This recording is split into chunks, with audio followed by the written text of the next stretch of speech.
சரி போய் குளிப்போம். சோப்பு வேற இல்லை. ஜெயா, டெட்டால் கூல் வாங்கிட்டு வாயா. சரிங்க. 1 hour later. போய் ரொம்ப நேரம் ஆகி போச்சு. ஆளக்கான என்ன பண்ணிருக்குன்னு தெரியல. வந்துட்டால செல்லா குட்டி, வாயா வாயா வாயா வாயா. Dettol cool வாங்கிட்டியா? சின்னாட்டில் இருக்க எல்லா கூழ் கடைக்கும் போயிட்டு வந்துட்டீங்க. என்னது, கூழு கடைக்கு போயிட்டு வந்தியா?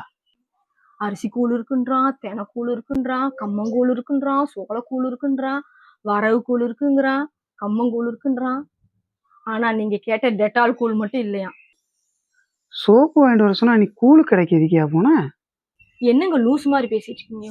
கூழு கடையில போய் கேட்காம ஜவுளி கடையில போய் கேட்பாங்க. திண்டுக்கல்லே இல்லையா. தப்புதான்யா. சோப்புக்கும் கூழுக்கும் வித்தியாசம் தெரியாத உன்னையெல்லாம் கொடைக்கு அனுப்பினேன் பார்த்தியா? என்னைய சொல்லணும். இல்லை என் தலை எழுத்து.